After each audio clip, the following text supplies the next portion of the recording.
we'd like to begin the program, ask that you take your seats, please. We are ready to begin tonight's 27th annual Martin Luther King commemorative program.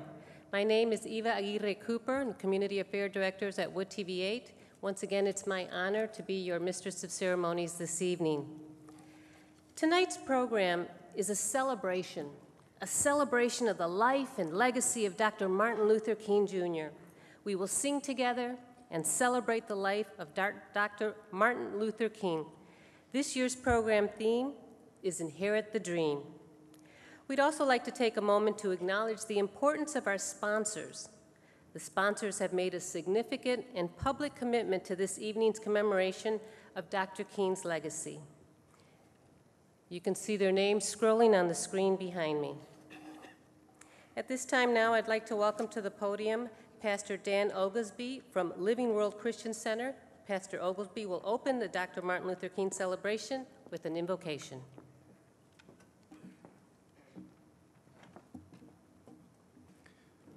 Thank you, Eva. Let us all stand, please.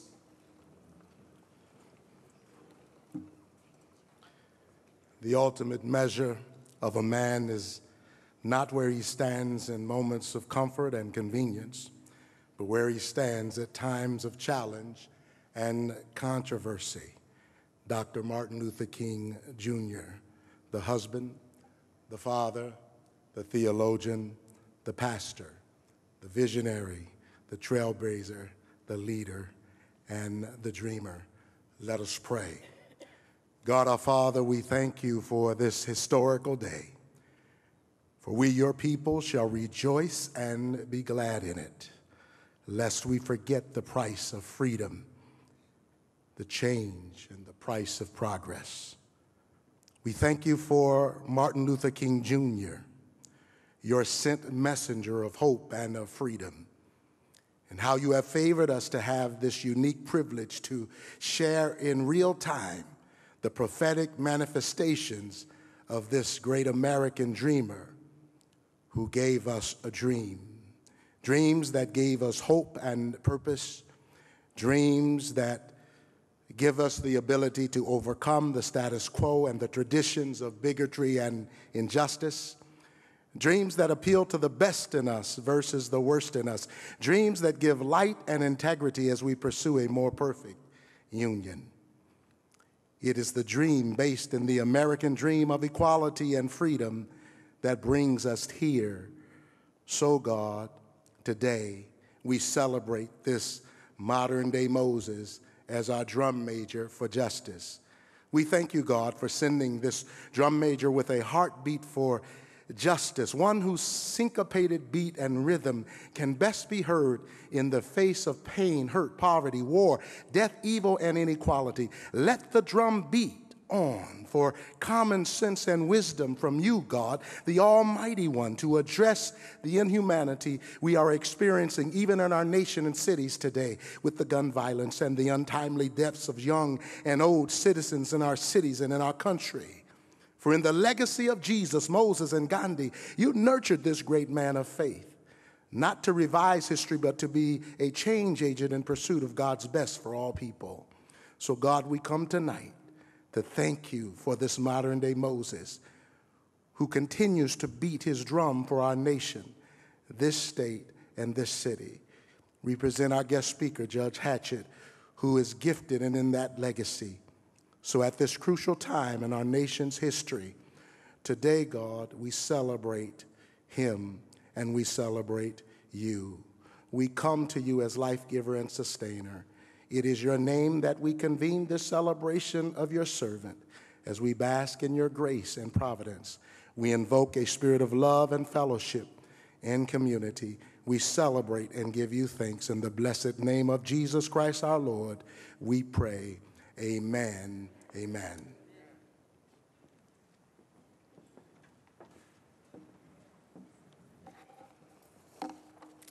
Thank you, Pastor Oglesby. And now, the presentation of colors by the Michigan Army National Guard. It will be followed by the national anthem, which will feature MLK community dance presentation, then the Negro National Anthem performed by the MLK Youth Choir. The words for the Negro National Anthem are located in the commemorative program and will also be shown on the screen.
Tonight's 27th Annual Martin Luther King Jr. Celebration Program would not be possible without the committed partnership and dedication to the annual planning and leadership guidance provided by the partner institutions, Grand Rapids Community College, Grand Valley State University, and Davenport University.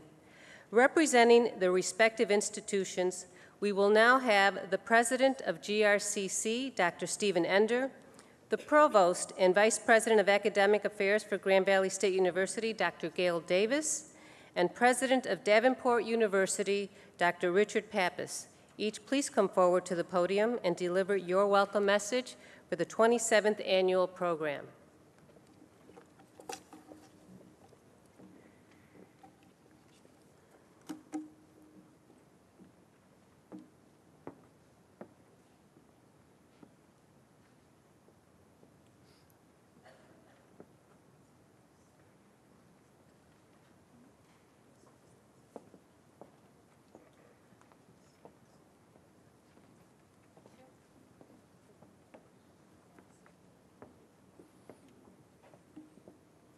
Well, good evening, and welcome to Grand Rapids Community College. I'm proud to welcome you all to our campus as we hold the 27th commemoration of the life of Dr. Martin Luther King.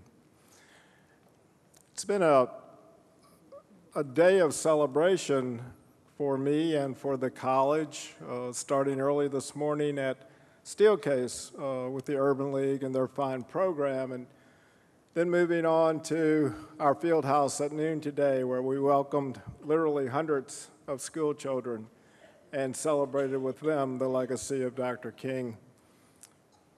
And now to come tonight with you folks on what has to be one of the more miserable nights, weather-wise, we've had for this celebration, is just a wonderful way for me personally to cap off a day of reflection and celebration. And then, you know, squeezed into this day, something historic happened in our country. Barack Obama was inaugurated for his second term. And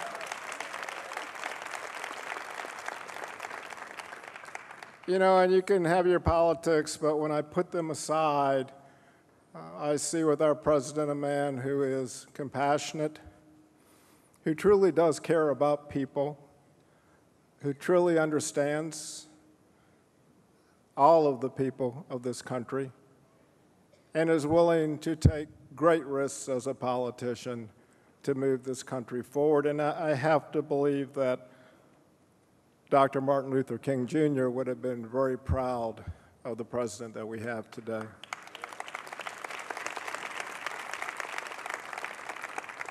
So I would ask all of us to reflect a bit on where we've come. And President Obama is a reflection, I think, of where the country has come. And then look at our politics and see how far we have to go. And it's up to all of us to be part of a process that continues to strengthen this country and this world so that all people have the opportunities that all people should have. Thank you very much, and welcome to our great institution. Gail?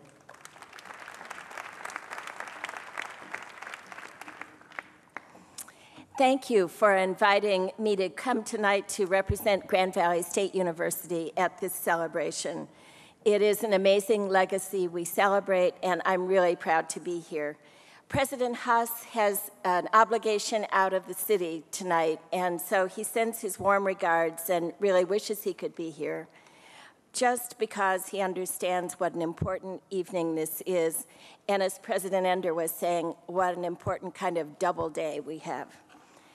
Grand Valley has partnered with GRCC, Davenport, many of our community partners in celebrating the legacy of Dr. King, featuring national speakers, social justice activities, service.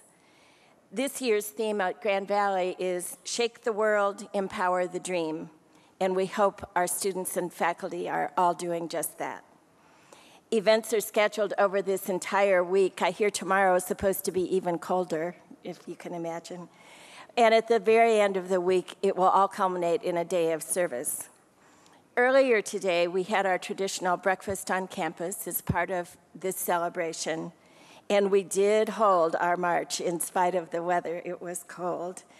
Hundreds of students, faculty, staff, community members attended and took part in a whole day of celebratory events and educational sessions. We also got to enjoy Judge Glenda Hatchett, so I had a preview to know that tonight we're in for a fabulous treat again.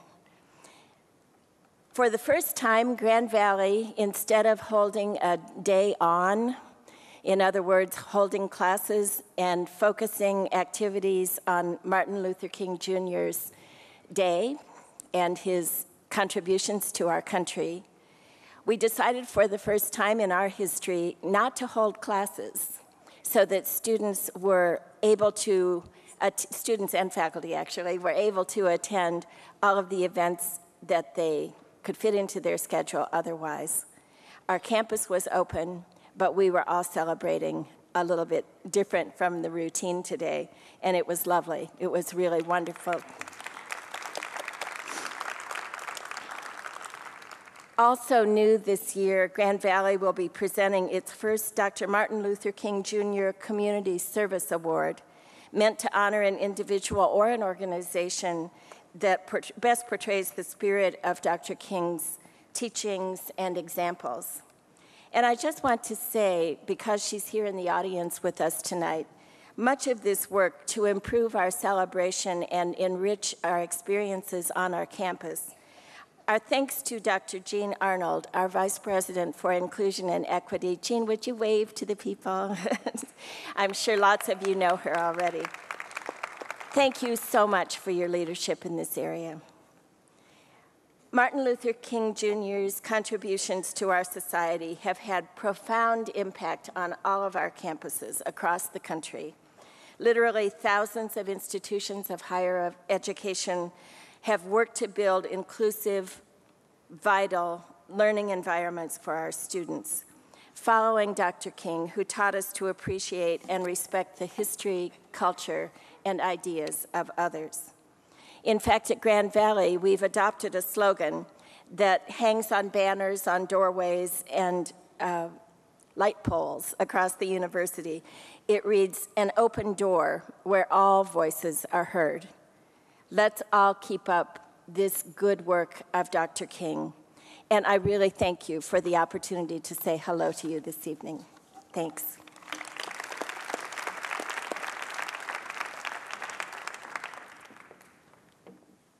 Well, good evening. Now, I know it's cold out there, but let's try it again, because we're all here in the spirit of Martin Luther King Jr. Good evening. Good evening. That makes me feel a lot better. We are excited to be partnering with Grand Rapids Community College and Grand Valley State University. It's a great partnership of a 2-year, 4-year public and private, and it should continue. 27th annual celebration. Well, you know, one of the things that I love about his teachings is he talked about making a difference. Each person, one person, can make a big difference. Now, I've been a president for 24 years. In my very first year, I learned this.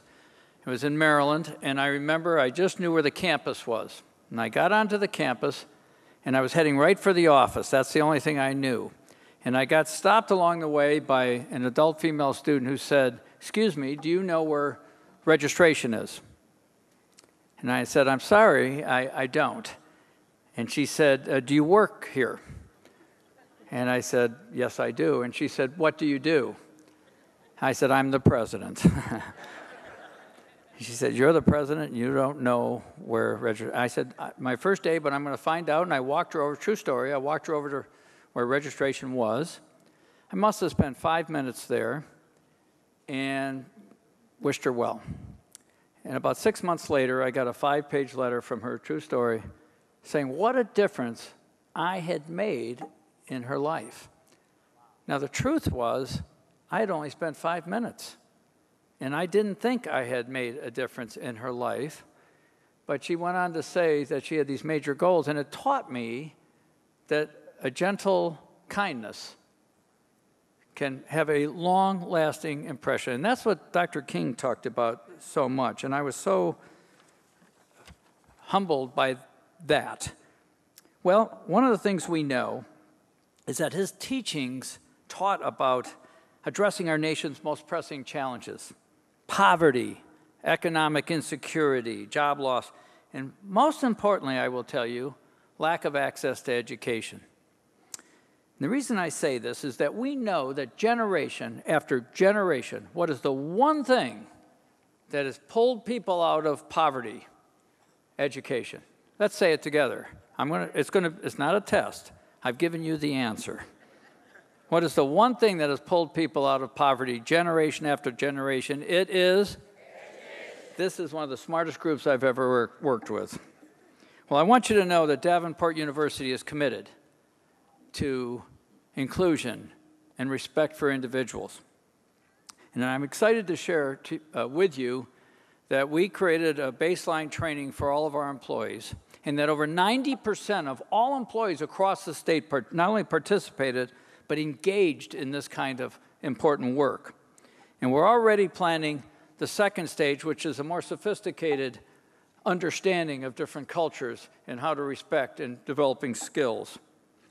And this year, I'm very proud to tell you that DU received the Higher Education Excellence in Diversity Award, which honors U.S. colleges and universities that demonstrates an outstanding commitment to diversity and inclusion, and we're very proud of that.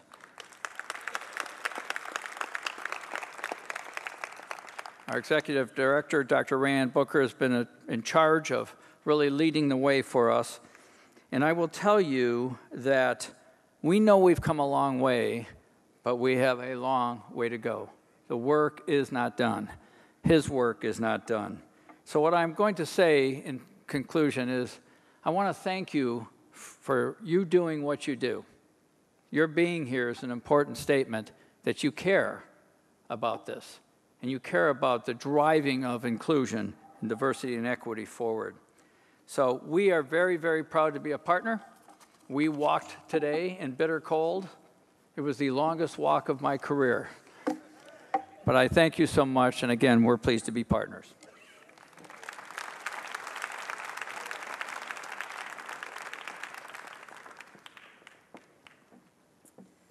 Thank you.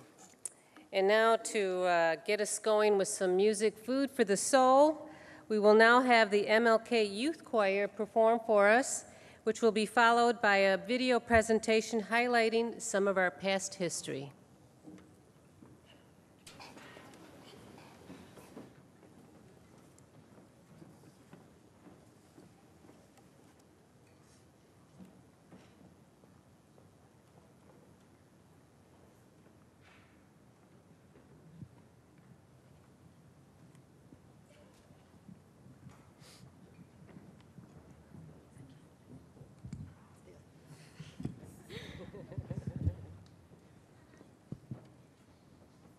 Good evening. My name is Dwaynia English. This year marks the 30th year anniversary of the National Martin Luther King Jr. Day. Aren't you glad you're here? Yes. I know I am. The national theme is moving forward in unity. Unity is power. Alone, we can do so little. Together, we can do so much.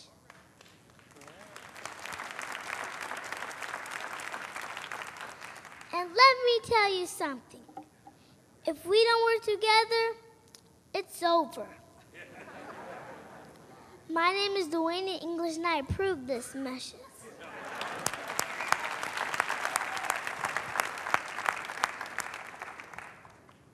To Dr. Steve Enders, President of Grand Rapids Community College, Mrs. Christina Arnold, Co-Chair, Dr. Thomas Haas, President of Grand Valley State University, Mr. Bobby Springer, Co-Chair, Dr. Richard Pappas, President of Davenport University, Dr. Rayanne Booker, Executive Director of Diversity, Equity, and Inclusion.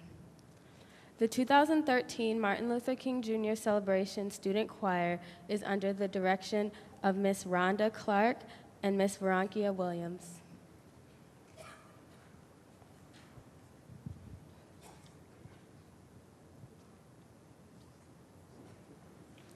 The 2013 Martin Luther King Student Choir will sing two selections. The first selection is He's Alive. And the second selection is When All God's Children Get Together, What a Time.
In this dream, we voice opposition to all forms of bigotry, including racism, sexism, and classism. One day, all of our children will not be judged by the color of their skin, but by the content of their character. Keep your eyes on the prize. Don't be dismayed. Martin Luther King was not only a patriarch in his own family, he was a patriarch for the world community. This was a man who God blessed and he touched and gave him the voice, gave him the vocabulary, gave him the charisma, gave him the passion and the vision to stand up and say, this is what I believe in and this is what I want to see. It was, in fact, the African philosopher who declared that there are two important days in the life of any human being. The first day is the day that you were born. The second day is the day that you discover why you were born. So there's a lot of blood that got us here where we are now. Because 30 or 40 years ago when this thing got started, we couldn't have been here sitting like we sitting in this town tonight, okay?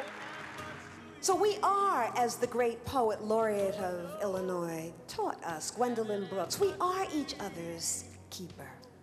We are each other's harvest. We are each other's magnitude and bond.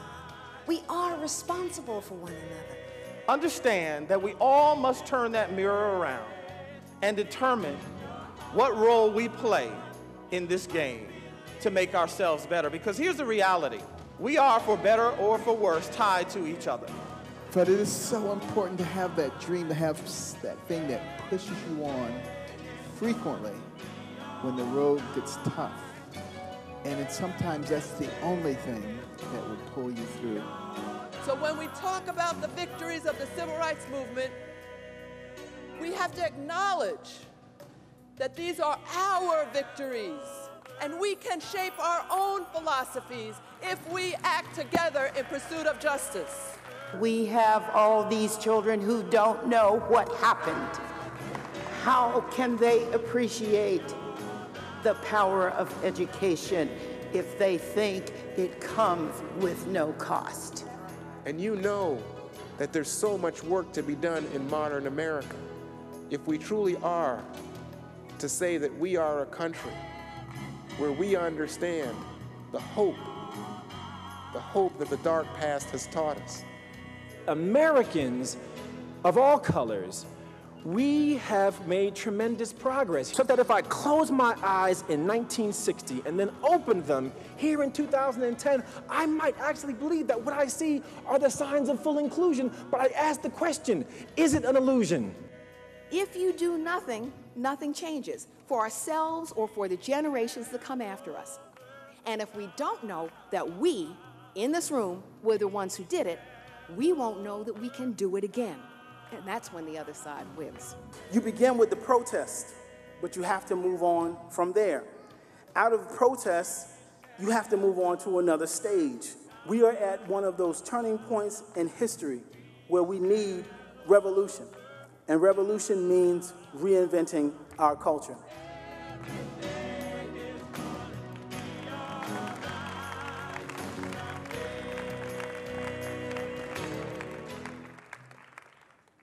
What a history, huh? And to continue in our tradition, at this time, I'd like to welcome Mr. Rodney Martin, Diversity Partner for Warner, Norcross, and Judd, and Mr. Dejan Miller from Riverside Middle.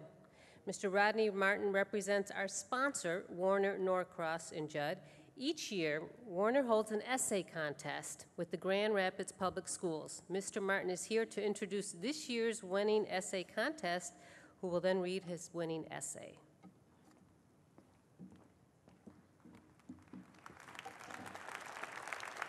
Thank you, Eva. Thank you. It is a real pleasure to be here again with you this evening. It's our honor every year for the last 8 years to conduct an essay contest for the 6th graders in the Grand Rapids Public Schools.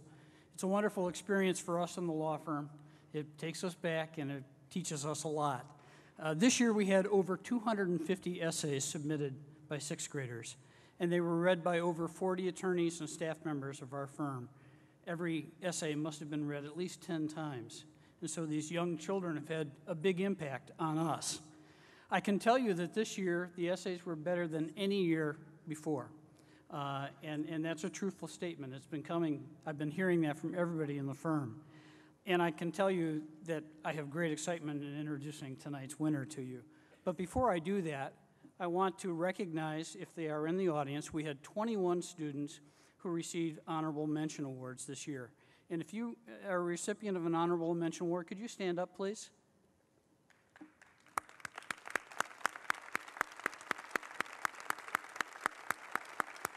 Thank you. We awarded a second runner-up and a first runner-up, and neither of them can be here this evening, but I do want to read their names and recognize them. The second runner-up was Rashawn Adams from Alger Middle School.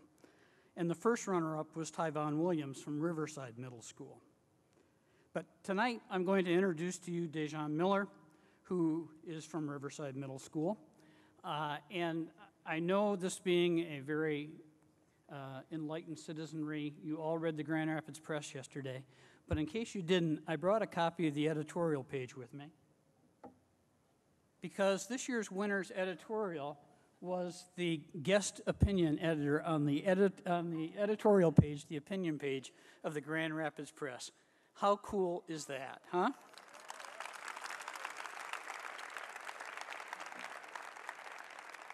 That's the first time they did that, and I think that's because our speaker tonight, our young man, Dejan Miller, has something very special to say to us. It's my pleasure to introduce to you Dejan Miller.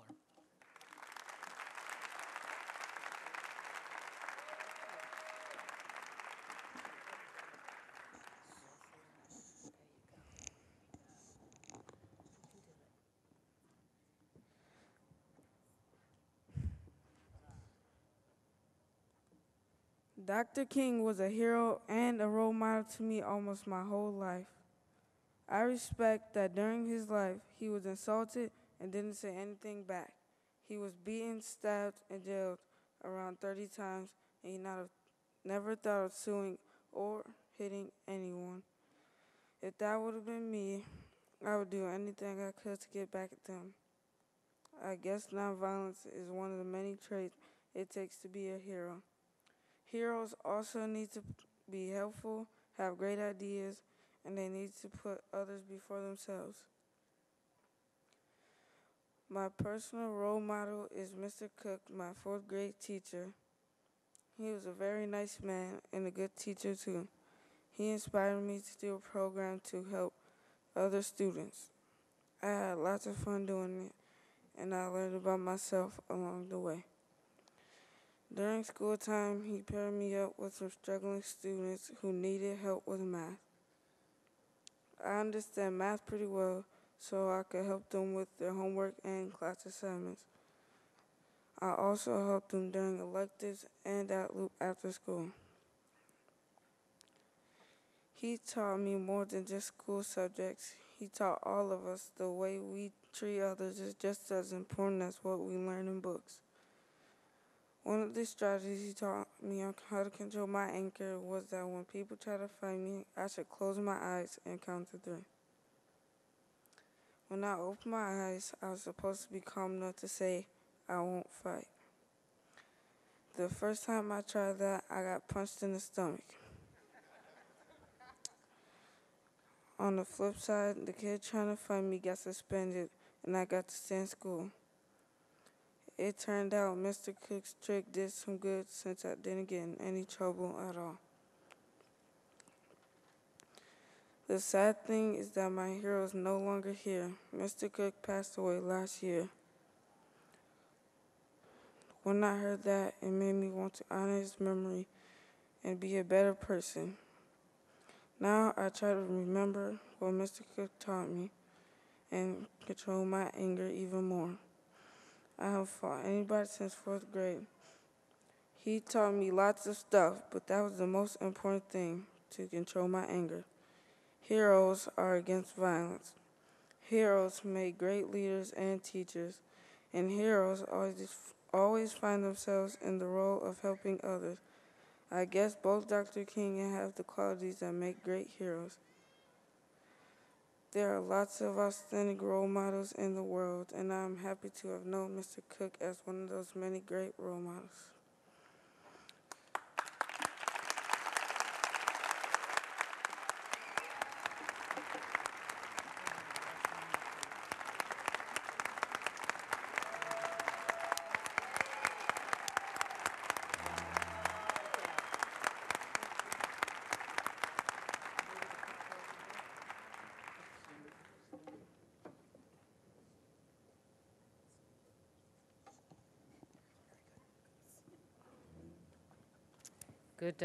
Good job, Dejon Miller.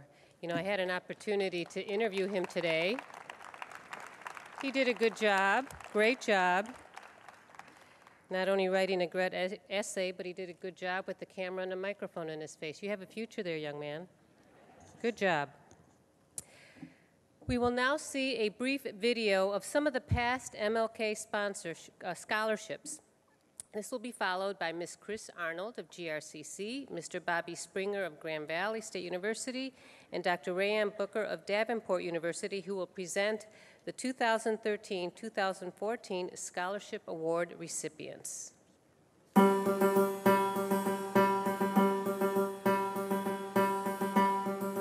My dad came here from Mexico, and then my mom came afterwards. I came here when I was 2. They basically wanted just a better life for their children. Both my parents didn't go to high school. They didn't even finish middle school. And I'm the first one actually graduating from high school and going to college. So they're really proud of me. And me winning the scholarship, well, they were like really proud as well.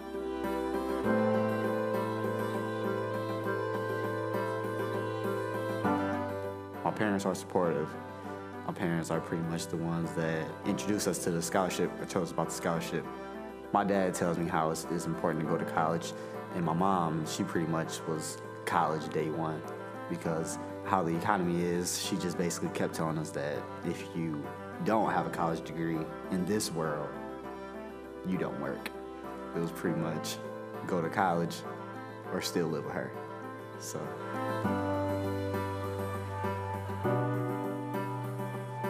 My family, they had no idea what was like the amount of money that was needed for college. So when they noticed it was a lot, they were like, it was really helpful for them. It was like a head start without them paying anything. And now we're actually saving money towards like the other next semester, so it helps me a lot. When I found out that I received a scholarship, it pretty much meant to me that for my family that we didn't have to pretty much take money out of our home. When my parents told me, yeah, college is very expensive, so right then I just thought, I'm gonna need all the money I can get. So scholarship pretty much just helped a lot. I'm actually right now doing accounting, and I'm like going towards business as well. My parents own like a small restaurant. I help them grow their business. So like I want to help my family as like they help me. My major is nursing, and I plan on going probably Ferris, transfer to Ferris, and hopefully get my RN. I would like to say thank you to the MLK committee for giving me the chance to go into college and being more successful. I would like to thank the MLK committee for giving me the opportunity to go to college and to be more successful.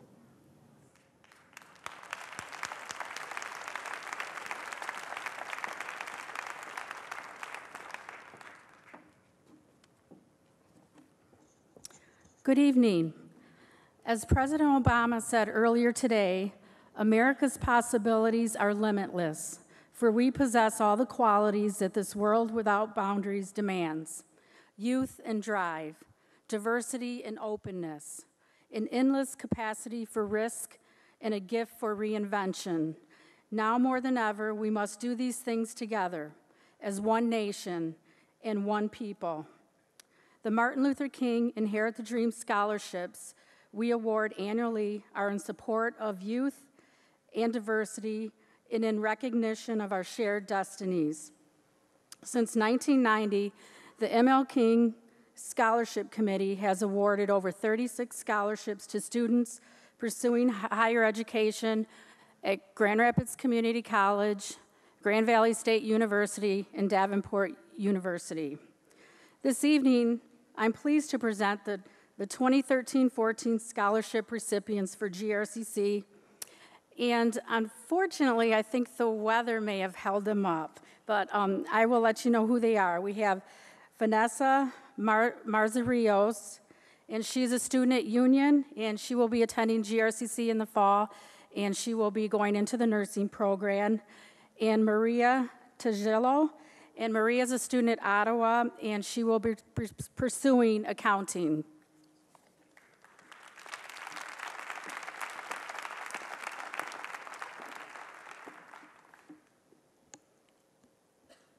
I have the opportunity to bring up the two students who will be attending Grand Valley State University.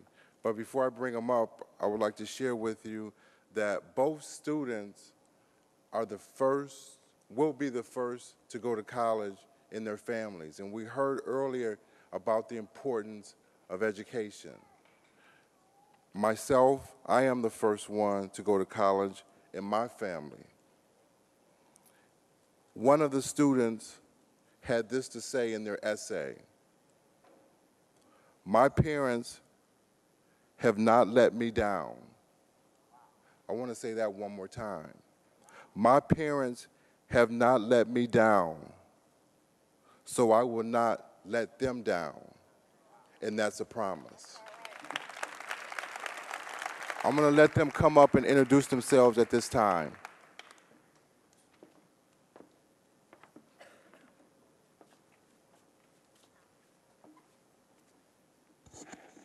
Hello. My name is Deja Nicole O'Neill, and I will be studying pre-medicine at Grand Valley State University.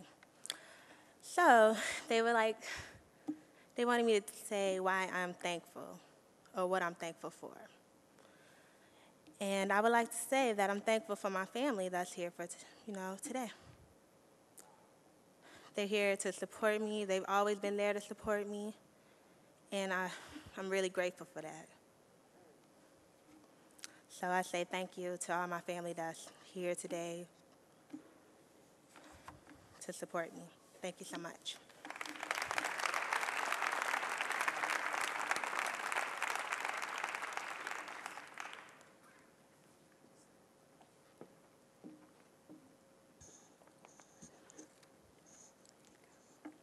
Hi. My name is Perla Benavides, and I would like to study sonography at Grand Valley State University. And I would like to thank my counselor, Mr. White, for opening this opportunity for a scholarship that I won, even though I didn't really want to. I'm kind of lazy when it comes to essays, so He really pushed me to write this essay, so I would like to thank him for that. And my mom for being here today. I'd like to thank you. And thank you for always pushing me in education to do my best. Thank you.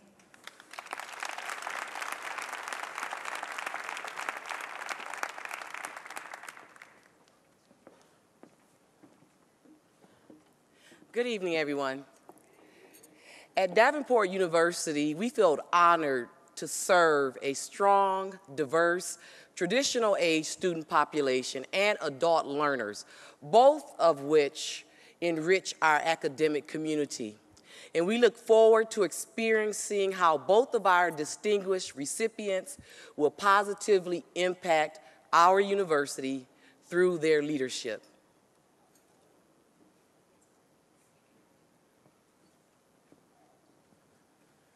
Hi, my name is Adetunji Ifatrodi, but my nickname is also TJ. Over the next 4 years, I will be at Davenport University studying sports and business management. And first of all, I would like to thank God for making this. First of all, I would like to thank God for making all this possible.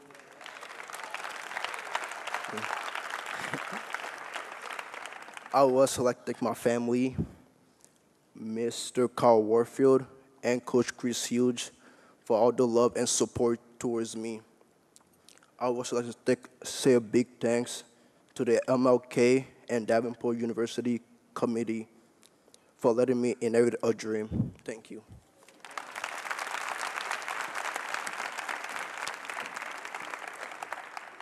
Hello, my name is Chantel Palmer Freeman, and I am studying general business at Davenport University, the Livonia campus, and I am representing all adult students who want to go back. It is never, ever too late.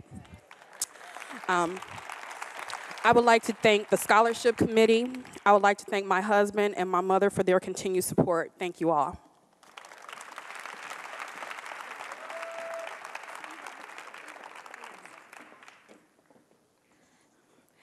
We have a special recognition tonight, something that's not in your program, but we would like to take a moment to honor and thank someone who has been involved in the program for many years. I think it's her 10th year. And we would like to thank Miss Eva Aguirre Cooper. What? See, that wasn't in your script. But we would, on behalf of the ML King planning team, we would like to thank her, not only for being here and supporting the ML King program, but for all the advocacy work that she does throughout our community. So thank you, Eva.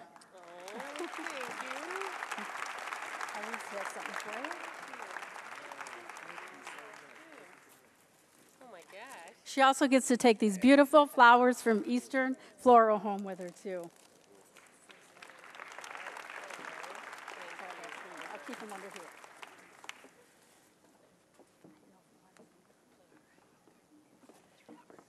Just like live TV, you don't know what to expect, huh? Well, thank you so much. It has been an honor. It seems like this is part of my tradition, too, and I look forward to it every year. It's a celebration when you're here. Do you guys feel it, especially with the music and the messages and the speakers? It just kind of reminds you of what today's all about. So thank you for letting me share that with you, too. Chris, I don't know how you kept that from me either. All right, and here to speak about more of that food for our soul, we're going to have another musical selection from our talented MLK Community Choir and dance presentation.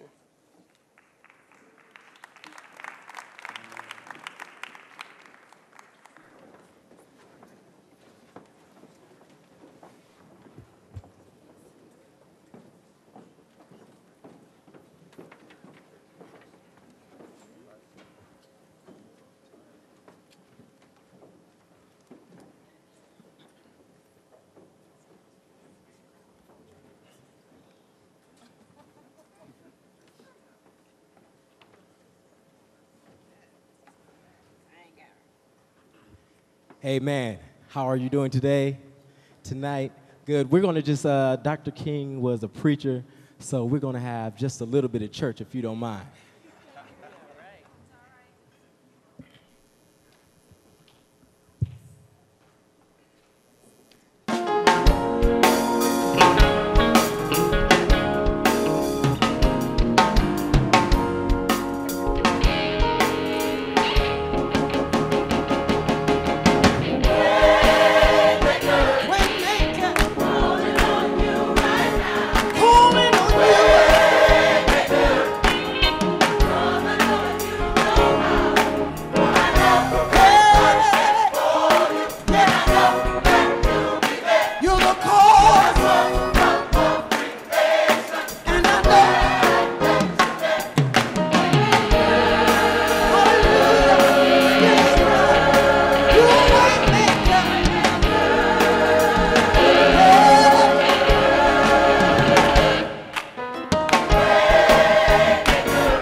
about him. He is able. He's the way. He's the way. Yes, he is. Hey, he's the way. Oh, I know. I can call you. You're the cause of my. And I know. Yes, you are. Oh, yes, you are. You're a way maker. Hey, hey. He's a rock in the weary lane, shelter in the time of storm. I can call him when I need him. Know he'll be right there. I have no reason to doubt him, 'cause I know too much about him. He is able. He's the way. He's the way. I'm calling on you right now. Waymaker. 'Cause I know you know how.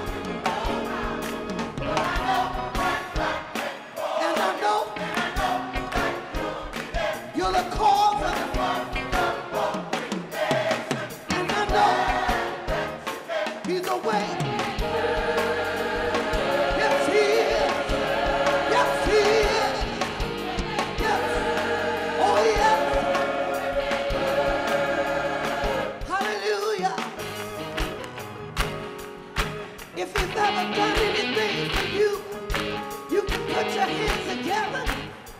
Hallelujah. Hey, hey.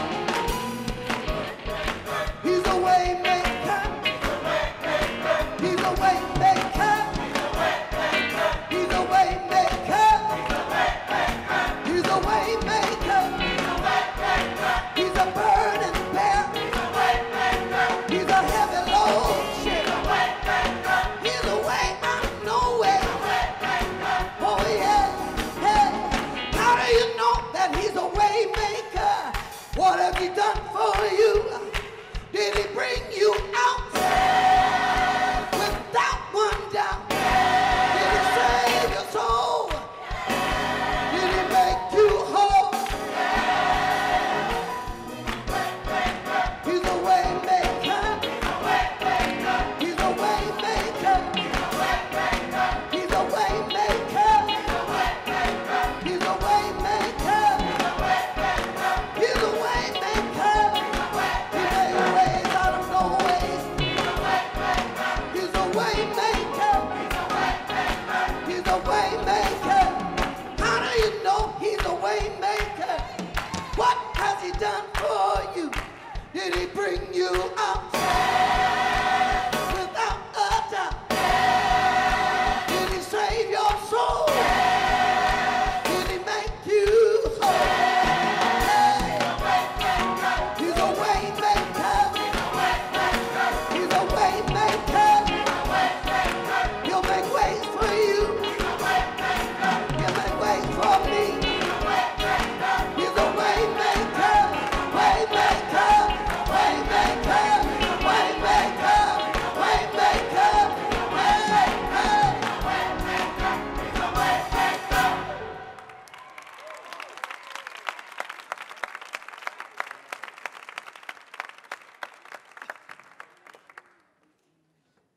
He's a way maker.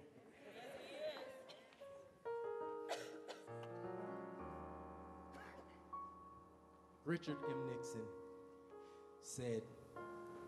quoted this quote. He said, in order to make beautiful music, you need to play the black and white keys all together.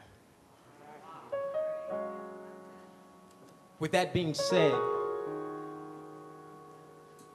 I ask that we become so gifted and so talented in what we do that we don't think of it as a job, but we actually become what it is that we're doing. And when we become that, we're no longer in charge. God is then leading us and using us as an instrument, And we are nothing but a song and a melody and a symphony. So tonight, we want to share this with you. I am your song.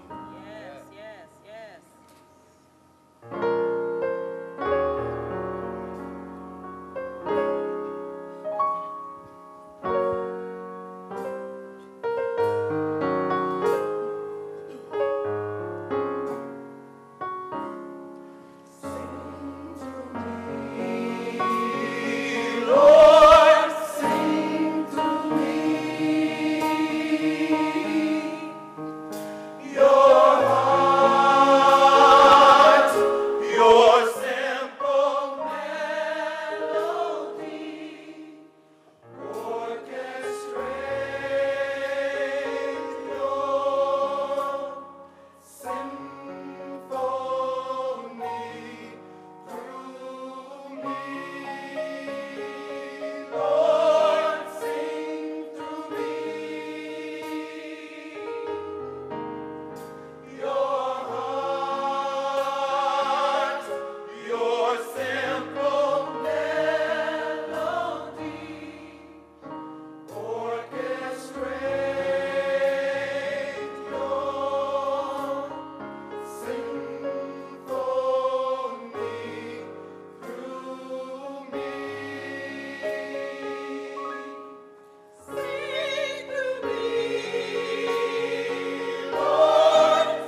Now that's what I'm talking about. That was awesome.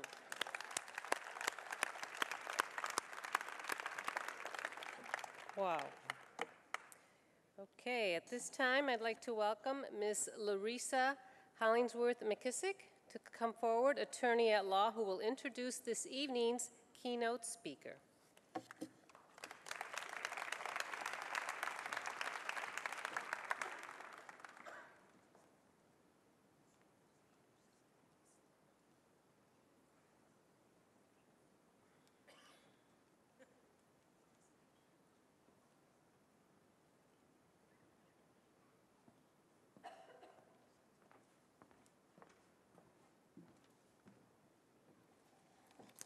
Good evening and welcome.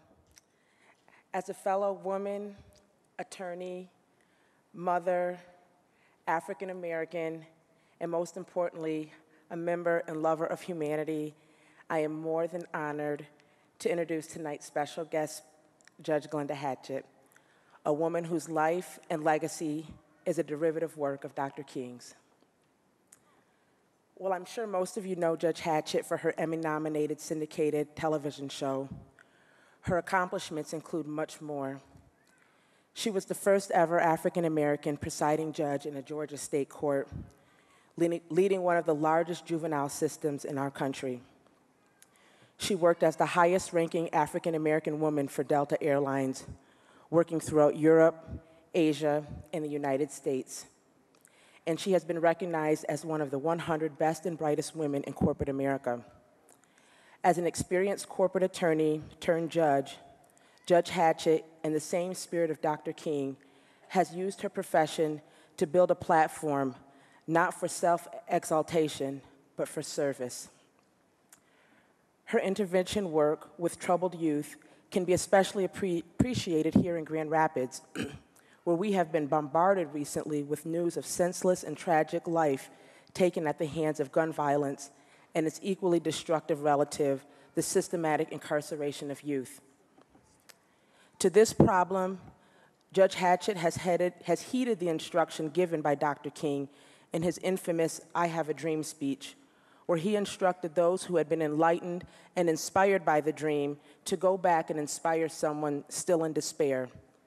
To this, he stated, go back to Mississippi, go back to Alabama, go back to South Carolina, go back to Georgia, go back to Louisiana, go back to the slums and ghettos of our northern cities, knowing that somehow this situation can and will be changed. Let us not wallow in the valley of despair. Judge Hatchett heard the dream, she caught the vision, and she made it a reality in her life. And she's taking the message back to those across this country who are still in despair. Her academic success, her professional accomplishments, and numerous awards and national and worldwide recognition is evidence of the well-paved road laid before her by people like Dr. King. However, by living a life of service to the downtrodden and the less accomplished, Judge Hatchett maintains and repairs that same road so that many more can continue safe travel toward the dream. So tonight, as we celebrate the legacy of one of our dearest national heroes, it is with great honor and excitement that I introduce Judge Glenda Hatchett. And we ask that you please respect Judge Hatchett's request that there be no video recording. Let's be good and gracious hosts and respect that request. Thank you.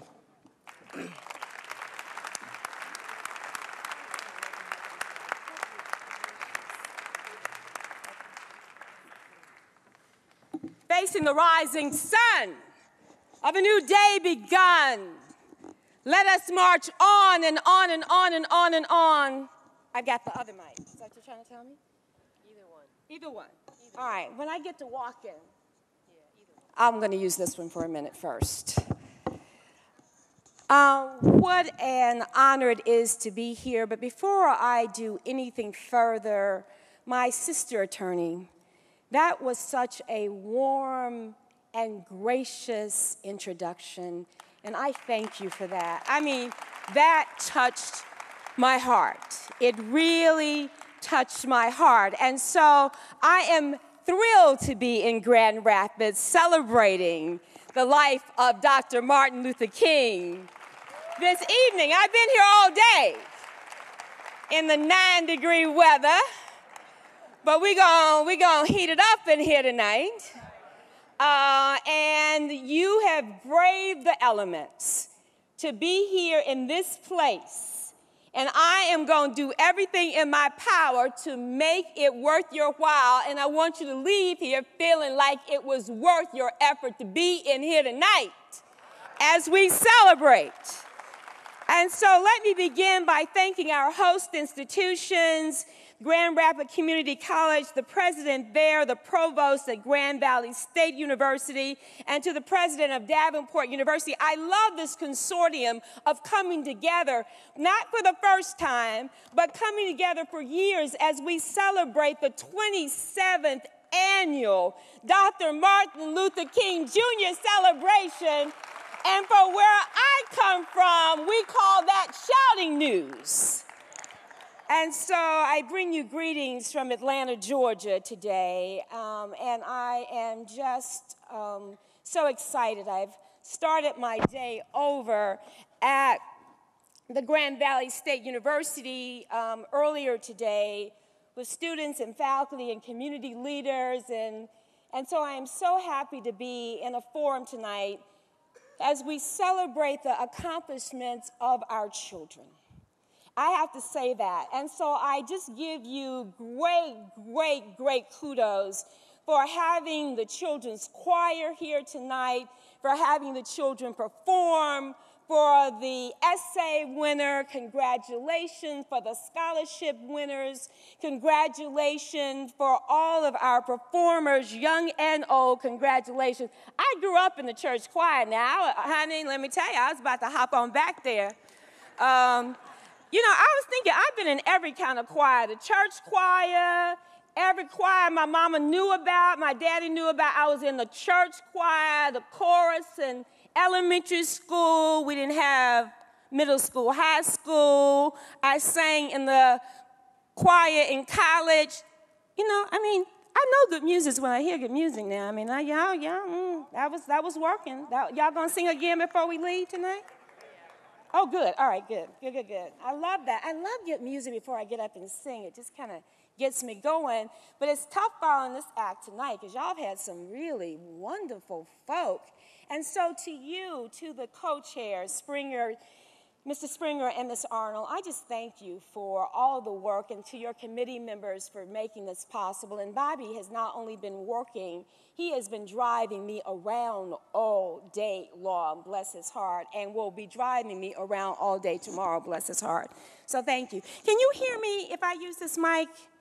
Because if I do the handheld mic before I start walking, the mic might be out here because I talk with my hands. As I shared with President of Davenport, I am a storyteller, and I am just going to talk to you from my heart tonight. Then I'm just going to share some stories with you. I'm going to share a little bit kind of as an introduction to set the tone. But I'll tell you that part in just a second because it'll make more sense if I tell you that in context. Inherit the dream. And my sister attorney, you're so right that I am the beneficiary of Dr. King's dream. That we all are. And that I am reminded as we gather all over the nation today to celebrate this great man, that he changed the course of the world, that he changed the hearts of men and women. And so I just want to share a little bit before I start my storytelling, and I did have to go and borrow some glasses back here because I don't know what happened between the hotel and here to my glasses, so I love the sisterly sharing here, and I will give them back. Thank you. I'm from Atlanta, Georgia, born and raised, old enough to remember a segregated South. And reflecting on Dr. King and think about the journey. And I want you to imagine with me, because tonight you've got to kind of use your imagination as I take you some places. I want you to think about what it was like the year Dr. King was born in Atlanta, Georgia. Atlanta, Georgia, in the deep South, heart of the Confederacy. A little colored boy born on Auburn Avenue in Atlanta, Georgia, in the view of the dome of the capital of the state of Georgia, adorned with a symbol of the Confederacy, the Confederate bars and stripes, deep in the heart of the segregated South, at a time when the vast majority of the world didn't expect much, and most didn't expect anything from a little colored boy born in the South, or born really any place in this nation, at a time when expectations were low or non-existent and hopelessness was high, at a time when the nation was plagued with the sickness of prejudice, hatred, and segregation.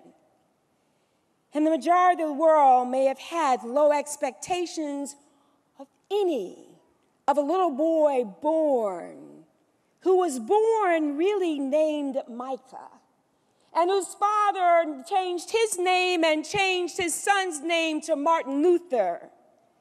But destiny had a different plan.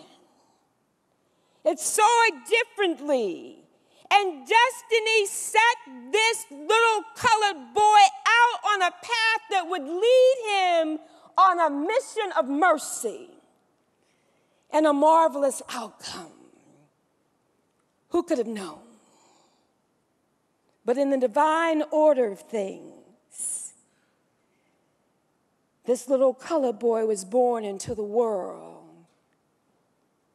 at such a time when we needed him most. And so, with low expectations, he set out on this mission of mercy, not to just liberate a people of color, but rather to liberate the hearts and souls of all people, to prick our consciousness, to save us all from the depths of segregated bigotry, prejudice, where people couldn't see the essence of a person's goodness because too many in the world were blinded by the existence of their color. A mission of mercy to raise a nation, yes, to raise an entire world to higher ground. And so tonight we gather here to honor Dr. King, but let me be very, very clear with you. Dr. King is not just an African-American hero, although we as African-Americans are mighty, mighty, mighty, mighty proud of him. But rather we honor him for the global hero that he was, that he is, and that he will be throughout all of eternity. A man who came on a mission of mercy to raise us all up to higher ground. Because as he so taught us, that either we learn to live as brothers and sisters, or we will perish as fools. And so tonight, I sat there full with the children performing, with the essay being read, with the scholarship recipients talking about what it means to them to have these opportunities, about this whole notion of inheriting a dream. And it just really took me back to a place that I haven't talked about. And I don't know that I've ever talked. I know I'm going to be hard for you to work with tonight, but I am Black and Baptist, which means I have to walk and I talk when I'm telling stories. And I hope I can tell this story without breaking, really.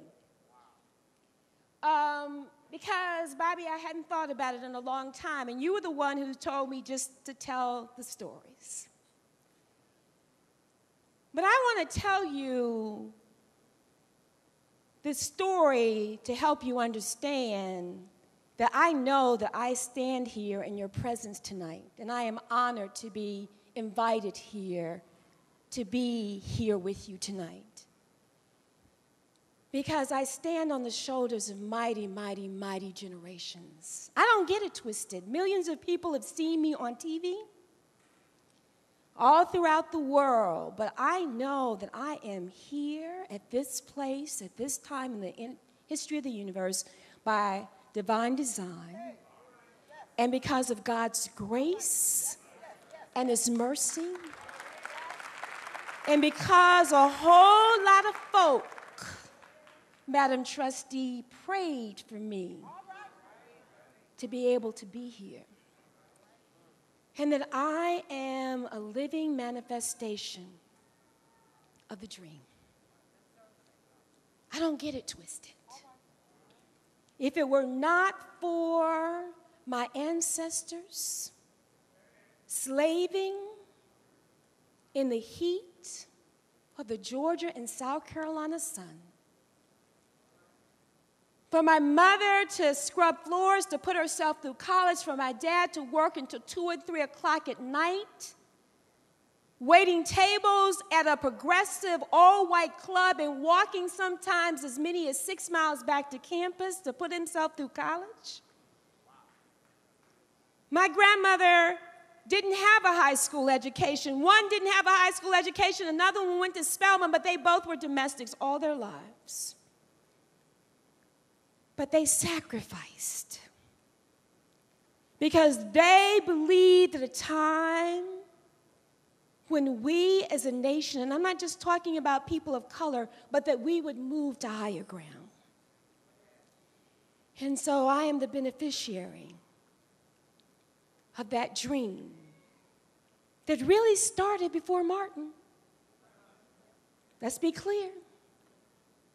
It started with our ancestors, generations who poured into Martin, who then gave him what he needed to fortify him for this mission of mercy. Let's be clear.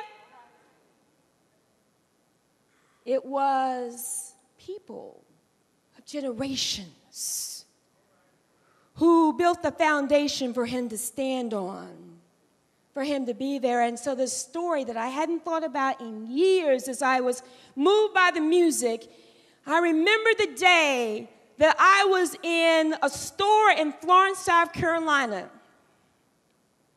I was 4 years old, Bobby. I was in the store with my grandmother, my maternal grandmother, and she turned her back for a minute.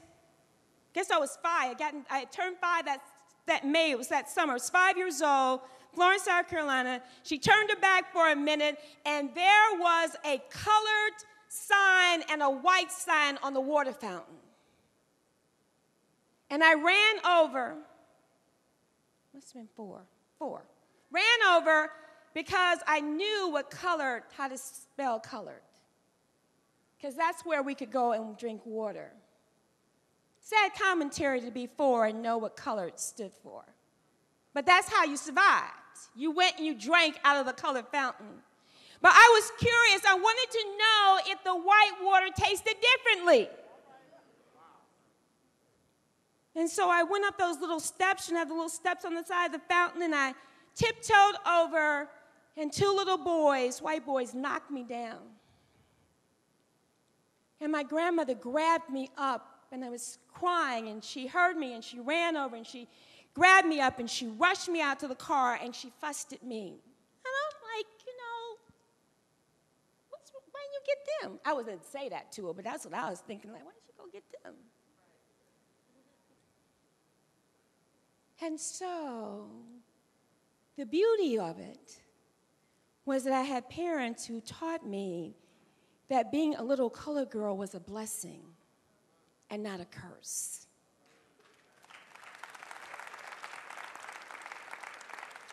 And even though the world perhaps saw me differently,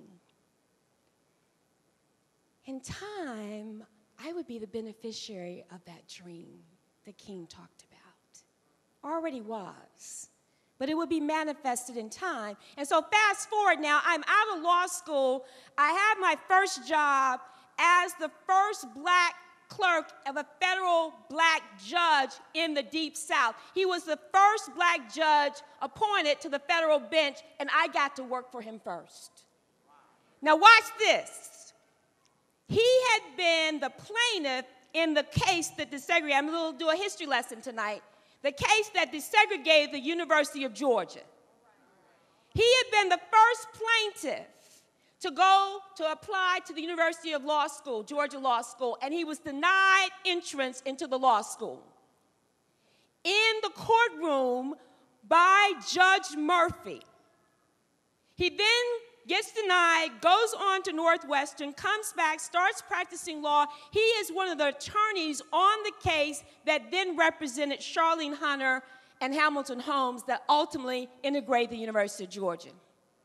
He was Dr. King's lawyer.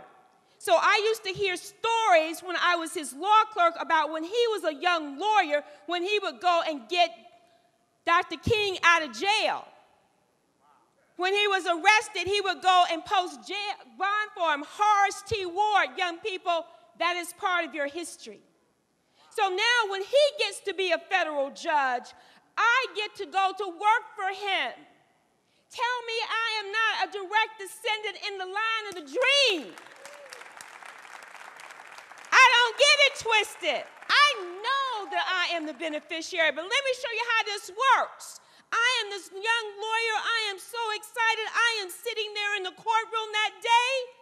As he takes the oath of office, all of these dignitaries, black, white, everybody is in Atlanta, but it's a historic event and there is no place to sit. I'm just happy to be in the room. I'm just happy to be in the room.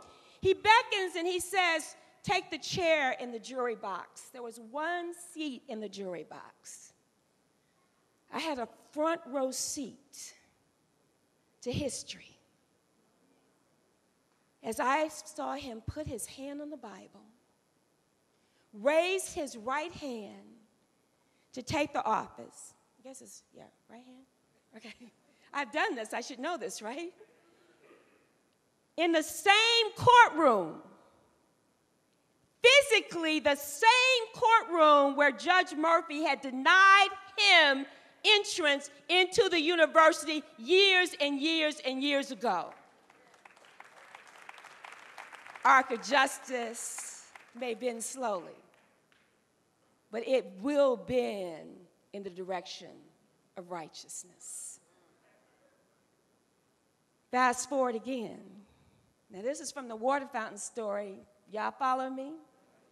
Now I'm working for the first black federal judge in the Deep South who used to represent Dr. King, who then ultimately was on the team to integrate the University of Georgia, who was a great civil rights attorney who became one of the first 2 black senators. I am living in this situation daily, learning from one of the legends. Now watch this. Years later, when I was sworn in as a judge, Judge Ward administered the oath of office to me. Mrs. King sat on the front row there in support. Their youngest daughter, Bernice King, came to work for me as my first law clerk when she finished law school. You all know she's a preacher. A lot of people don't know that she's also a lawyer. And so my life has been impacted. When I was a little girl, I told the story earlier today. I won't take the time to go into all of it today. But he came late for a recital that his oldest daughter and I were about 6 years old in this recital. And he said, Yoki, play for me, please. I'm sorry I missed the recital. And I was getting ready to leave. And he turned to me and said, won't you play for me too? And so at that time, I just knew he was a daddy. I didn't know that he was transforming the world. And so I'm very grateful.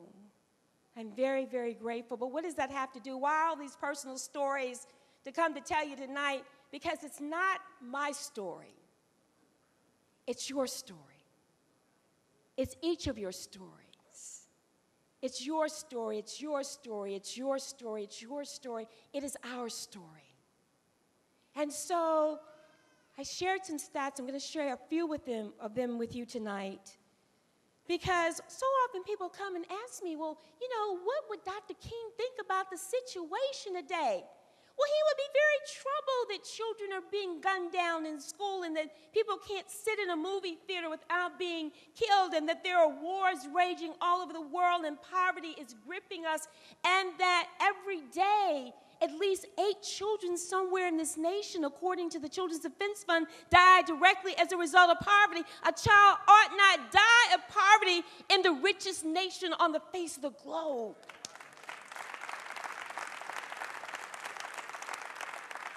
And we bicker and we fight about budgets to underwrite the cost of preschool for children. But we instantly send troops halfway around the world to ostensibly liberate a people. I support, you know, we've got to have military presence. There are crazy people in the world, I get that. But we also have got to feed hungry children. And we've got to immunize our children. And we've got to make sure that the elderly are cared for and that we're paying teachers to teach our children. And I'm going to tell you exactly why this is important. I'm going to tell you exactly why this is important. How am I doing on time? Okay, this is Naima Rashad, and she lost her voice yesterday. Let me just tell you, I just have to call her out. She lost her voice yesterday because she was at the Falcons game in the Dome, screaming. And so it's been kind of interesting because she just keeps me in charge and she tells me everything to do, but she hasn't had a voice today. It's been like, woo! So she's down there doing a little sign language like, you are running too long.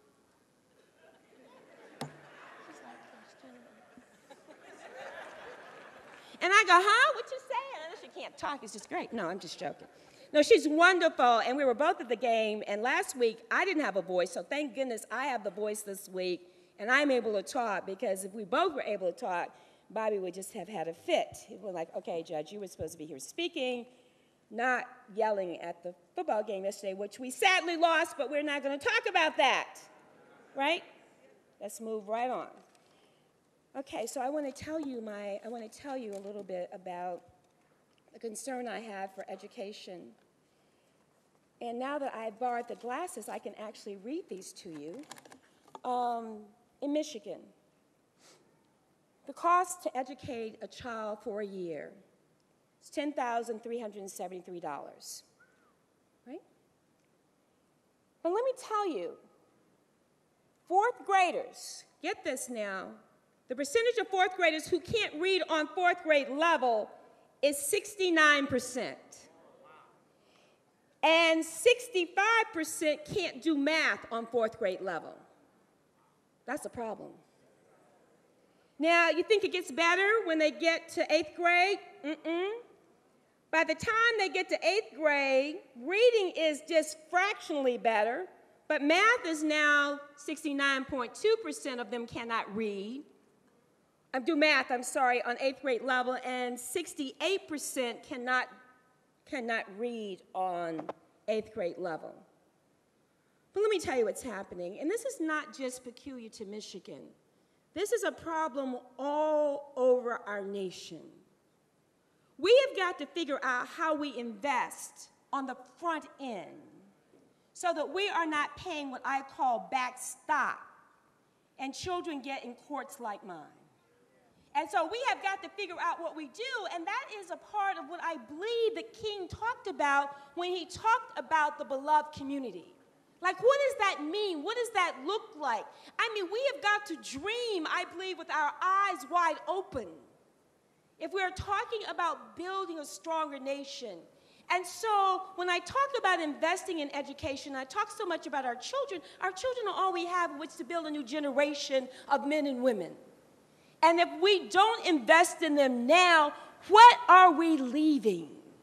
And so the state of Michigan, the ratio is 3.01 times more that we spend on incarcerating a prisoner for a year than we spend on educating a child for a year. And so we've got to shift this. We've got to figure out how we invest so that we aren't locking people up. 3 strikes and you're out. I don't want to talk about 3 strikes and you're out. I want to talk about how we invest in our children so that there are no strikes. And so we need to give them batting practice. We need to have more people in the essay contest. I love the law firm for doing that. We need more people who are encouraging kids to apply to these wonderful institutions in our community and to dream big, bold dreams. And so when we talk about inheriting the dream, and we talk about people asking me, what would King say? What would King do? It's not about what King would say.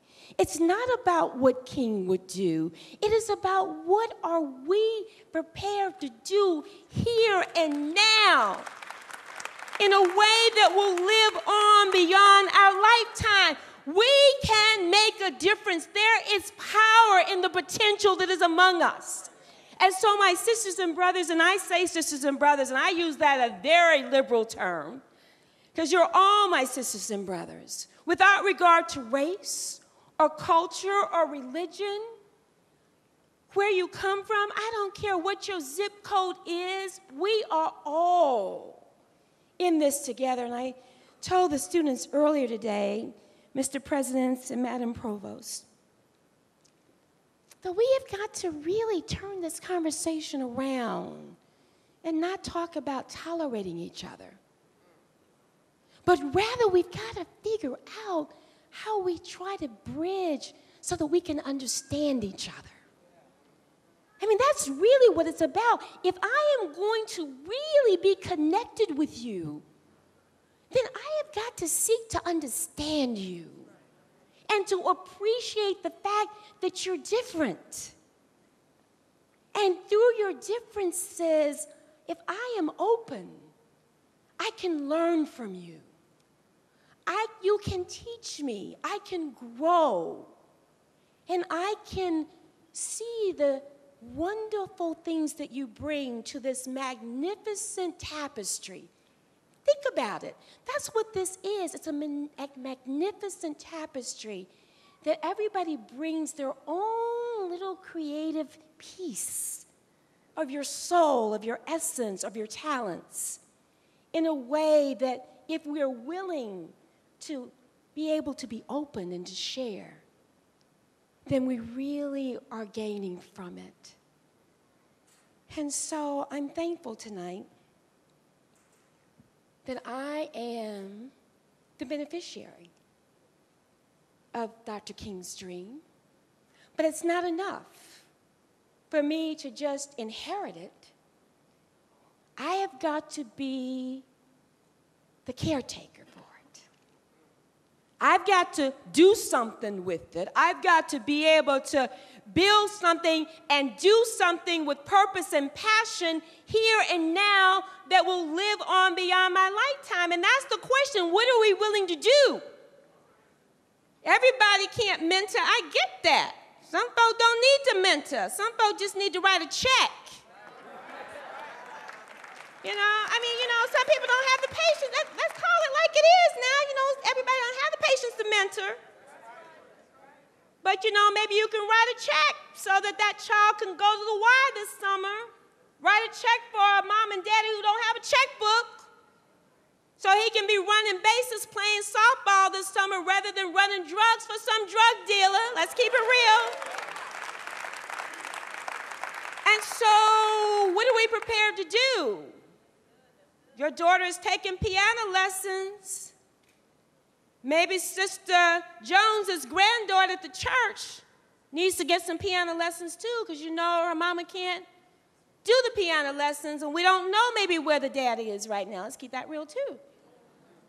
And so we're going to call Sister Jones, maybe when you take your daughter to piano lessons or take her to the science club project, that maybe you can take Sister Jones's granddaughter too. That's what the beloved community looks like.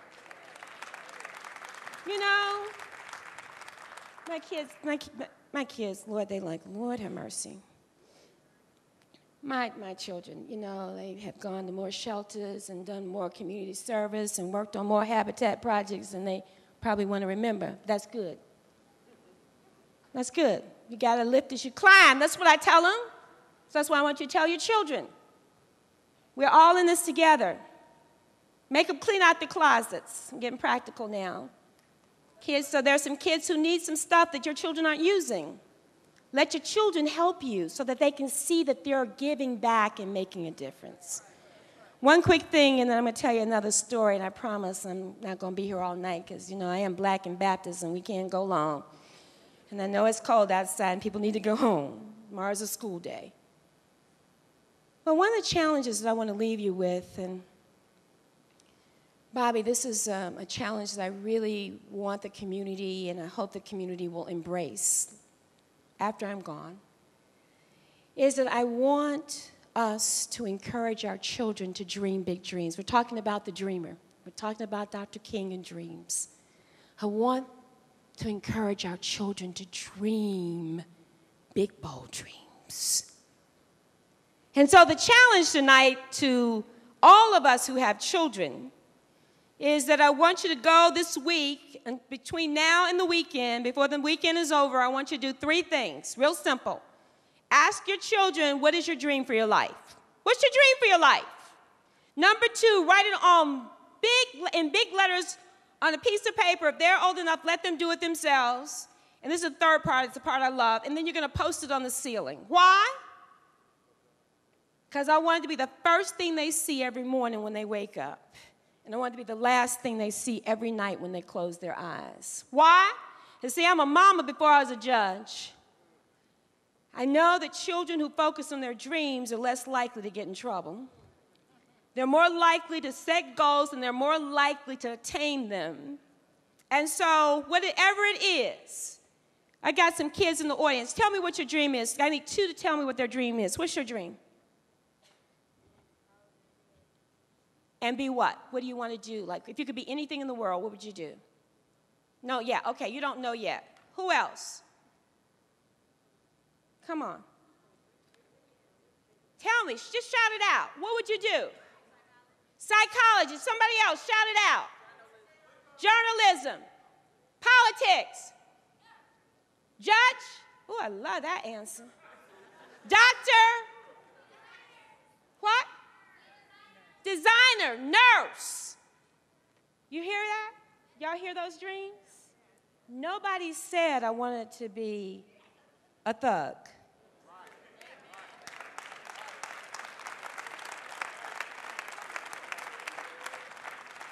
Nobody said I wanted to be in jail. Nobody said I wanted to be strung on dope. All of these are dreams. Even though he didn't know exactly what he wanted, he said, I am going to college to get a good education. And so our job is to guarantee safe passage from here to their dreams. I want you to be in the business of posting these dreams on the ceiling. It may change. If it changes, take it down, put something else up there. It's okay. But I want these dreams on the ceiling. I want these children focusing on their dreams. They say we're going to be in the business of posting dreams so we never, ever have to post their bail. Ever.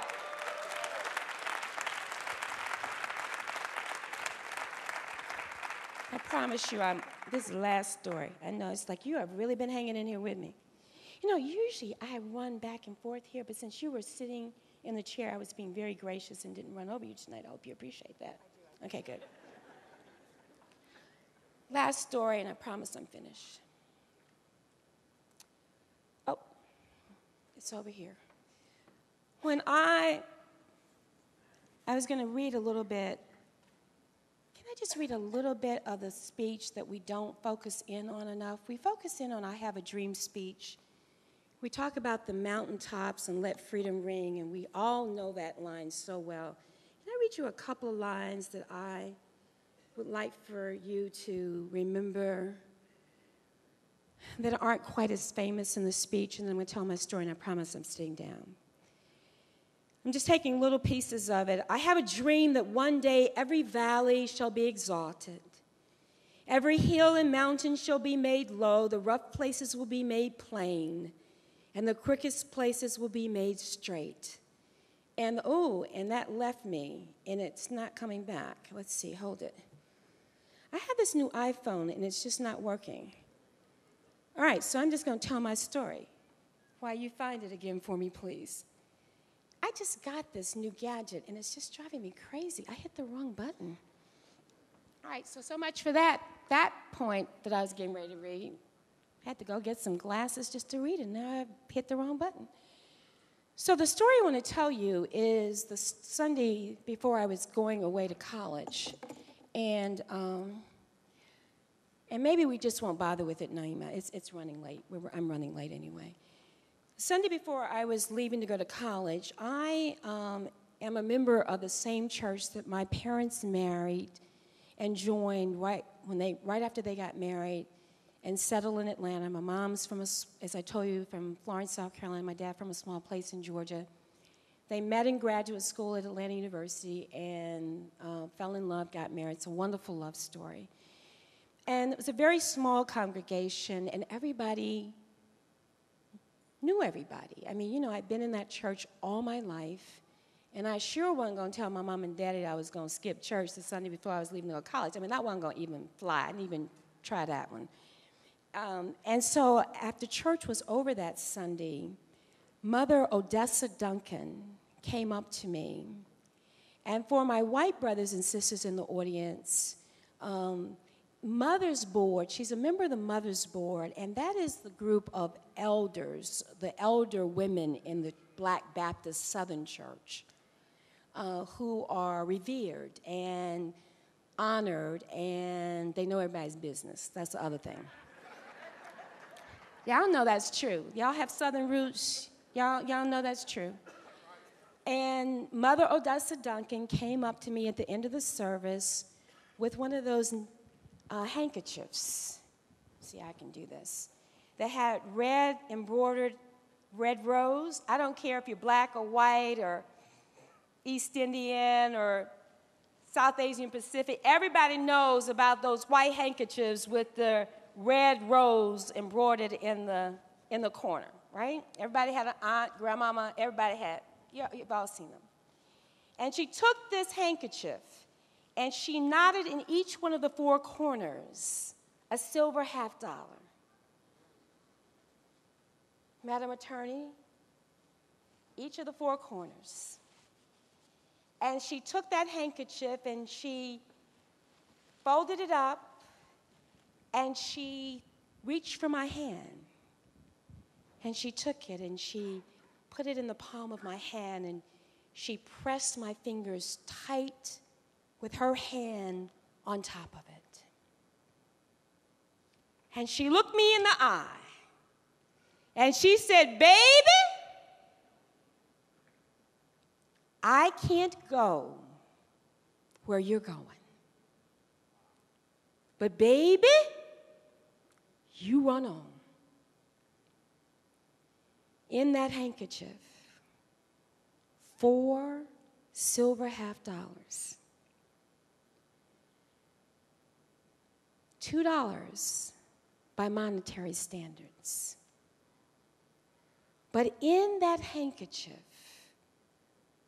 represented wealth that you couldn't measure. Because what she was saying was, I've run my leg of the race.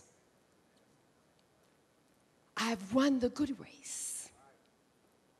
I've fought the good fight. I've persevered, facing the end. But see, Mother Odessa Duncan, I know didn't finish high school. I don't even know how far she may have even gotten in elementary school. Worked all of her life as a domestic. But she prayed for my generation. She prayed for a generation who would move to a higher ground than she would ever see. She had never been inside of a college, couldn't imagine what my life was about to be. But she prayed for me. She prayed, when I say prayed for me, I mean she prayed for us symbolically. Because she instinctively, she understood the dream before Martin was born. There were generations who understood before Martin was born. Martin was the messenger. You see, Martin was the embodiment of all those Deacon Joneses and Reverend Smiths and Auntie Rose and Big Mamas and Papa Brown and all, you know, we can call him, and all, he was the symbol. He embodied all of their prayers and dreams. That's why he could talk about a dream in Washington that day. Because it was generations having poured into him and lifting him up to bless us. And so that's the challenge tonight. We are the beneficiaries of the dream. We've inherited it. And so we got to act like we are inheriting. We got to act like we own it. We've got to claim it. We've got to live it. We've got to embody it.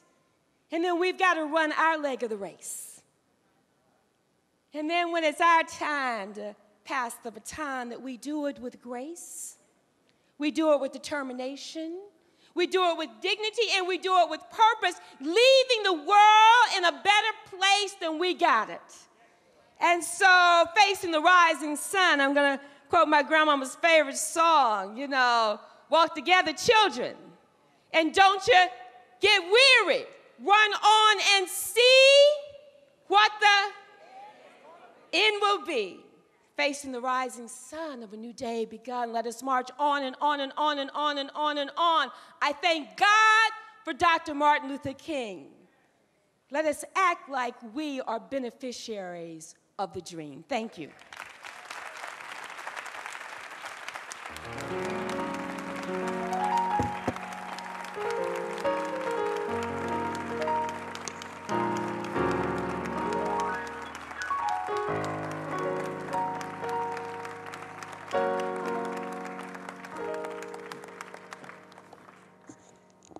I'd like to thank you so much, Judge Hatchett, for letting us be the beneficiaries of your wisdom, your inspiration, and your challenge.